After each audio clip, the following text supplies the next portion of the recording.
کہانی شروع ہوتی ہے تو ہم کرل نام کے ایک لڑکے کو دیکھتے ہیں جو پولیس کی وین میں بے ہوش پڑا ہوتا ہے۔ کرل بیسیکلی ایک پروگرامر اور گیم ڈیویلپر ہوتا ہے۔ ہوش آنے پر وہ پولیس وین کے لاکر سے باہر دیکھتا ہے کہ اسے کہاں لے جایا جا رہا ہے اور ذہن پر زور دیتا ہے کہ بے ہوش ہونے سے پہلے اس کے ساتھ کیا ہوا تھا۔ تو کہانی فلیش بیک ہوتی ہے اور ہم دیکھتے ہیں کہ پچھلے روز وہ اینا نام کی ایک لڑکی سے ملنے گیا تھا جو اس کی دوست ہوتی ہے۔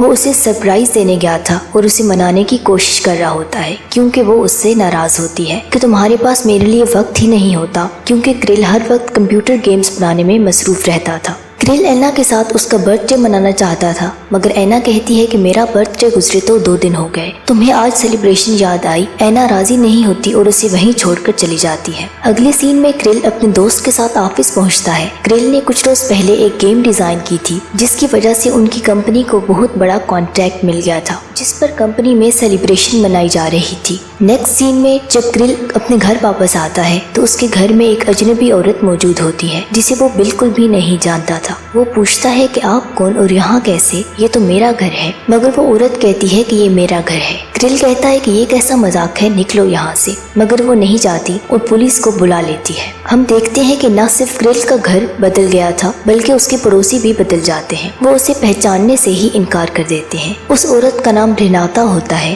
وہ گھر کے سارے کاغذات بھی کرل کو دکھاتی ہے تو وہ باہر نکل جاتا ہے۔ اسے کچھ سمجھ نہیں آ رہا ہوتا کہ اس کے ساتھ یہ کیا ہو رہا ہے۔ انہی سوچوں میں گم وہ اپنے دوستوں کے پاس پہنچتا ہے۔ وہاں پر انٹرنیٹ سے اپنے گھر کے پیپرز ڈاؤن لوڈ کر کے پرنٹ کرتا ہے۔ اگلے روز وہ سارے ثبوت لے کر نیشنل ریکارڈ آفس جاتا ہے تاکہ ثابت کر سکے کہ وہ اس گھر کا مالک ہے، مگر ریکارڈ آفس سے اسے ایک اور دھچکا لگتا ہے کیونکہ وہاں پر تو اس کے متعلق سرے سے کوئی ریکارڈ موجود ہی نہیں ہوتا۔ اگلے سین میں وہ پروف کے لیے اپنے آفس جاتا ہے مگر حیران کن طور پہ اسے آفس میں بھی کوئی نہیں جانتا۔ وہاں سبھی لوگ اسے اس طرح دیکھتے ہیں جیسے پہلے کبھی نہ دیکھا ہو۔ کرل وہاں ہنگامہ کھڑا کر دیتا ہے، سارے حوالے دیتا ہے کہ وہ کون ہے اور یہ کیسے ممکن ہے کہ میں تم سب کو جانتا ہوں اور تم سب ہی مجھے پہچاننے سے انکار کر رہے ہو، یہ کیسا مذاق ہے۔ کرل اپنے دوست کو جھنجھوڑتا ہے کہ اس ساری گیم کے پیچھے شاید اس کا ہاتھ ہوگا مگر وہ اسے یقین دلاتا ہے کہ اس نے ایسا کچھ نہیں کیا۔ اس کے بعد کرل اپنے والدین کے پاس جاتا ہے مگر وہ بھی اسے پہچاننے سے انکار کر دیتے ہیں۔ وہ بضد رہتا ہے تو وہ اسے بتاتے ہیں کہ تم مذاق کر رہے ہو، ہماری تو کوئی اولاد ہی نہیں۔ کرل ہر طرف سے مایوس ہو کر پھر سے اپنے گھر جاتا ہے اور وہاں موجود عورت ریناتا کے ساتھ بحث کرنے لگتا ہے کہ یہ میرا گھر ہے،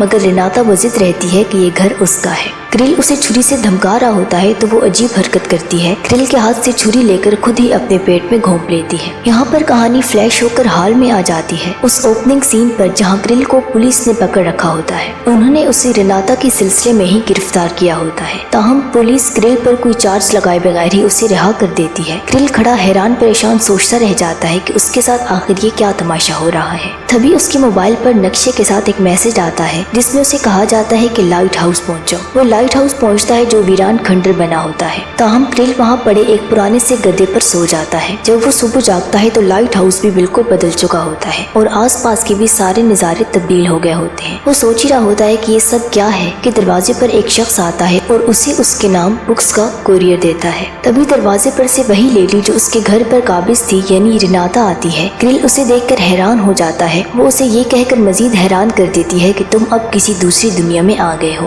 جو تمہاری پچھلی دنیا کے متوازی یعنی پیرالل ورلڈ ہے۔ وہ اس دنیا کا نام اسے ویسا ہی بتاتی ہے جیسا اس نے اپنی گیم کا رکھا تھا، یعنی وہ گیم بنا کر کرل نے اپنے لیے اس دوسری دنیا کا گیٹ کھول لیا تھا۔ ریناتا اسے باہر کی دنیا دکھاتی ہے جو بالکل کرل والی دنیا ہی کی کاپی تھی، مگر چونکہ کرل نے اپنے لیے اس دنیا کا گیٹ اوپن کر لیا تھا تو اسے اس دنیا کا حصہ بنا لیا گیا تھا، اور چونکہ اب اسے اسی دنیا میں رہنا ہوتا ہے تو ریناتا نے اس کی پچھلی دنیا سے اس کا سارا ڈیٹا ختم کر دیا تھا۔ اسی لیے کرل کو اب پچھلی دنیا کے دوست، کولیگ، حتیٰ کہ اس کے اپنے والدین بھی نہیں پہچانتے تھے۔ ریناتا اسے بتاتی ہے کہ اتنے حیران کیوں ہو، ابھی تو تم نے صرف ایک ہی پیرالل دنیا دیکھی ہے جبکہ یہاں تو ہزاروں پیرالل دنیایں ہیں جن میں کچھ کے گیٹ اوپن بھی ہو چکے اور باقی کے ابھی ہونے ہیں۔ وہ اسے بتاتی ہے کہ کچھ لوگوں کو ان پیرالل دنیاؤں کا معلوم ہے، وہ لوگ ایک لائٹ ٹاور کے ذریعے ان میں آتے جاتے आते हैं उन्हें ट्रैवलर कहा जाता है। तुम्हारा काम यहाँ उन ट्रैवलर्स पर तहकीक करना है। इन सारी दुनियाओं के ऐसे ही गेट हैं जैसा तुमने इस दुनिया का खोला है, बाकियों के गेट भी तुमने इसी तरह खोलने हैं। वो क्रिल से कहती है कि मैं आम इंसान नहीं हूँ बल्कि सुपर ह्यूमन हूँ। फिर वो क्रिल को एक अलमारी खोलकर बताती है कि इसमें तुम्हारे लिए कपड़े वगैरह सब मौजूद है। क्रिल कहता है कि मुझे कुछ नहीं चाहिए, मुझे बस अपनी दुनिया में वापस जाना है। मगर रेनाता कहती है कि उधर अब जाने का कोई फायदा नहीं, वहाँ तुम एक मुजरिम हो, जबकि कोई तुम्हें वहाँ अब पहचानता भी नहीं। ये कहकर रेनाता चली जाती है। अगली सीन में क्रिल अपने दोस्त को भी उसी लाइट टावर के जरिए इस दुनिया में ले आता है। हैरानकुन तौर पे क्रिल का दोस्त उसे पहचानता था। क्रिल उसे अपनी सारी स्टोरी बताता है जिस पर वो भी बहुत हैरान होता है। तभी कुछ ट्रैवलर्स टावर से इस दुनिया में एंटर होते हैं जिनमें ऐना और उसका दोस्त भी होते हैं। दूसरी दुनिया में आकर क्रिल के दोस्त के बरक्स ऐना क्रिल को नहीं पहचानती। ऐना का दोस्त दरअसल इस दुनिया का बाशिंदा था। उसने ऐना को ये दुनिया घुमाने के लिए लाया होता है। क्रिल इनकी एंट्री अप्रूव कर देता है और वो दोनों ये दुनिया घूमने निकल पड़ते हैं। क्रिल अपने दोस्त के साथ उनका पीछा करता है। तभी एक जगह एक रोबोट क्रिल पर हमला कर देता है और हम देखते हैं कि क्रिल में जैसे सुपर ह्यूमंस जैसी पावर आ जाती है और वो उस रोबोट के साथ जबरदस्त लड़ाई करता है और उसे भगा देता है। अगली सीन में क्रिल देखता है कि जख्मों से चूर एक औरत मर रही है। वो पानी मांग रही होती है। क्रिल उसे पानी देता है। वो क्रिल को बताती है कि हमारी दुनिया में पानी हमारे जख्मों के दवा के जैसा है, हम मर भी रहे हो तो पानी पीने से ठीक हो जाते हैं। वो बताती है कि वो कस्टम ऑफिसर है और ये कि वो इमॉर्टल है, उसकी उम्र नहीं बढ़ती। यहाँ पर क्रिल को पता चलता है कि वो भी अब इमॉर्टल हो चुका है, यानी उसे भी अब यहाँ पर मौत नहीं आनी। अगली सीन में क्रिल टावर में जब सुबह सोकर जागता है तो देखता है कि आज एक नई दुनिया का गेटवे ओपन हो गया है जो पिछली दुनिया से भी खूबसूरत होती है। वो देख ही रहा होता है कि रेनाता भी अपने बास के साथ पहुँच जाती है और वो दोनों भी इस नई दुनिया को देखने लगते हैं। अगली सीन में रेनाता क्रिल को एक लॉकेट पहनाकर कहती है कि तुम इस दुनिया में टावर से बाहर सिर्फ 15 किलोमीटर के फासले तक ही जा सकते हो, इससे आगे जाओगे तो मारे जाओगे। क्रिल अपने वालिदैन से मिलना चाहता है जो टावर से करीब 14 किलोमीटर की दूरी पर होते हैं, लिहाजा वो ट्रेन पर उनसे मिलने निकल पड़ता है। मगर जैसे जैसे वो टावर से दूर होता जाता है उसका जिस्म ट्रांसपेरेंट होता जाता है और हालत खराब होती जाती है। अब उसे पानी की सख्त जरूरत होती है और खुशकिस्मती से ट्रेन में मौजूद एक शख्स उसे पानी पिला देता है जिससे वो तंदुरुस्त हो जाता है। अगली सीन में वो फूल लिए अपने वालिदैन के घर पहुंचता है। वो काफी सारा वक्त अपने वालिदैन के साथ गुजार कर टावर में वापस आ जाता है। ऐना भी टावर में वापस आ जाती है। वो अपने दोस्त के साथ यहाँ छुट्टियां मनाने आई होती है। फिर हम देखते हैं कि क्रिल ऐना को याद दिलाने की कोशिश कर रहा होता है कि हकीकी दुनिया में वो दोनों दोस्त हुआ करते थे, मगर ऐना को कुछ याद नहीं आता। ताहम वो जहाँ भी क्रिल को पसंद करने लगती है तो अगली सीन में क्रिल उसे एक पार्टी में ले जाता है जहाँ रेनाता भी होती है, जिसे ऐना का क्रिल के करीब होना बिल्कुल भी अच्छा नहीं लगता क्योंकि रेनाता भी क्रिल को पसंद करने लगी थी। तो रेनाता जाकर ऐना से कहती है कि तुम जिसे पसंद कर रही हो वो आम इंसान नहीं है बल्कि एक सुपर ह्यूमन है। ये पार्टी दरअसल क्रिल के लिए ही दी गई थी कि उसने दोनों दुनियाओं के गेटवेज खोल दिए थे।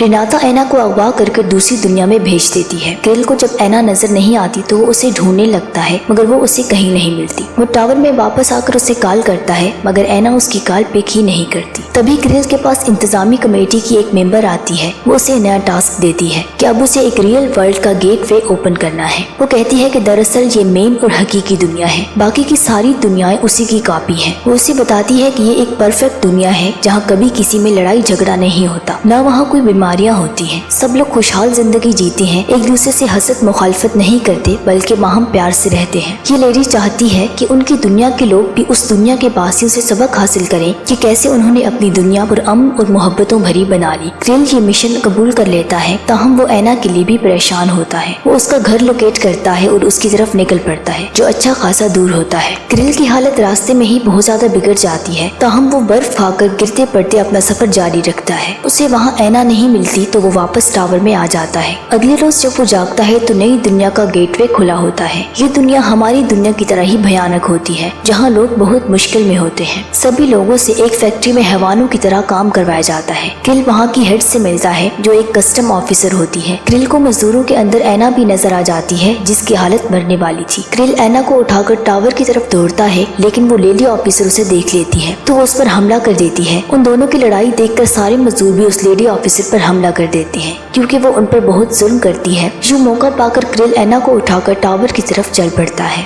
अगले सीन में क्रिल का दोस्त उसके पास आता है और उसे बताता है कि उसे भी कस्टम ऑफिसर बना दिया गया है। वो क्रिल से कहता है कि तुमने बाहर जाकर रूल्स वायलेट किए हैं, लिहाजा तुम्हें सजा मिलेगी। वो क्रिल के टावर से बाहर जाने की लिमिट कम कर देता है और 15 किलोमीटर से कम करके सिर्फ 50 मीटर कर देता है, मतलब कि अब क्रिल टावर से बाहर कुछ कदम ही जा सकता है। क्रिल देखता है कि एना जल्द ही मर जाएगी क्योंकि उसकी हालत बहुत ज्यादा खराब होती है, तो क्रिल उसे उठाकर टावर से 15 किलोमीटर दूर ले चलता है, जिससे क्रिल की हालत बहुत ज्यादा खराब हो जाती है। मगर तभी एना उसके गले में से लॉकेट खींच लेती है तो वो दोनों बच जाते हैं। अगले रोज सुबह क्रिल की आंख एक नई दुनिया में खुलती है। ये दुनिया बहुत ही एडवांस और खूबसूरत होती है। इस दुनिया की टेक्नोलॉजी बहुत ज्यादा एडवांस्ड होती है। क्रिल इस दुनिया के कस्टम ऑफिसर से मिलता है जो उसे दुनिया के बारे में सब बताता है और पता चलता है कि यही वो मेन वर्ल्ड है जिसका गेटवे खोलने को कमेटी मेंबर ने क्रिल से कहा था। कस्टम ऑफिसर क्रिल को बताता है कि दूसरी दुनियाओं को दरअसल इस दुनिया ने बनाया है। इस दुनिया वालों ने दूसरी दुनियाओं को इस दुनिया से 10 साल आगे रखा है ताकि ये उन दुनियाओं में तरक्की, जंग, अच्छा बुरा, तबाही, आबादी, हर चीज में जो कुछ भी मनफी होता है और जितनी उन लोगों की गलतियां होती हैं उनसे सबक हासिल करके कि लोग अपनी दुनिया में उन चीजों से बच सके। और जो कुछ भी वहाँ मुस्बित होता है जैसे टेक्नोलॉजी वगैरह, तो उसका सारा डाटा लेकर अपने यहाँ अप्लाई करते, उसमें मजीद जिद्दत लाते और यूं अपनी दुनिया को जन्नत बनाते जाते हैं। क्रिल को ये सब जानकर बहुत दुख होता है कि उसकी दुनिया तो हकीकी दुनिया थी ही नहीं, वो तो हुकूमत ने महज अपनी तजुर्बागाह बना रखी है। क्रिल उस ऑफिसर से कहता है कि वो वापस जाना चाहता है, मगर वो ऑफिसर और उसके रोबोट क्रिल पर हमला कर देते हैं क्योंकि उस दुनिया का राज यानी हुकूमत का सीक्रेट जान लेने के बाद क्रिल का वापस जाना हुकूमत के लिए खतरनाक होता है। ताहम क्रिल उनका मुकाबला करता है और किसी तरह दूसरी दुनिया के टावर तक पहुंच जाता है और फिर एक दीवार को तोड़कर दूसरी दुनिया में दाखिल हो जाता है, जहां पहुंचते ही उसका सामना रिनाता से होता है जो उस पर बहुत ज्यादा गुस्से होती है क्योंकि उसने अपने गले से रिनाता की लगाई लिमिट वाला लॉकेट निकाल दिया था। क्रिल एना को ढूंढता है मगर उसे तो रिनाता ने दूसरी दुनिया में भेज दिया था। क्रिल ये सब जानकर भड़क उठता है और उन दोनों में जबरदस्त लड़ाई शुरू हो जाती है और बिलाखिर क्रिल रिनाता को मार डालता है। रिनाता के मरने के साथ ही उस गेम की दुनिया भी कोलैप्स होने लगती है। तमाम लोगों की खोई यादाश्त लौट आती है। यादाश्त बहाल होते ही क्रिल की माम उसे कॉल करके घर आने का कहती है। तभी क्रिल का दोस्त उसके पास आता है और बताता है कि चूंकि तुमने टावर ही तोड़ डाला है तो अब तुम यहाँ से दूसरी दुनिया में नहीं जा सकते और अगर तुम एना को बचाना चाहते हो तो इसके लिए तुम्हें बाकी दुनियाओं के गेटवेज फिर से बनाना होंगे। तो वो दोनों दूसरी दुनियाओं के गेटवेज बनाने की तगोदोद में लग जाते हैं, जबकि फायर ब्रिगेड की गाड़ियाँ टावर की आग पर पानी छिड़क रही होती है। वो पानी जब रेनाता पर पड़ता है तो वो फिर से जिंदा होने लगती है और इसी के साथ स्टोरी खत्म हो जाती है।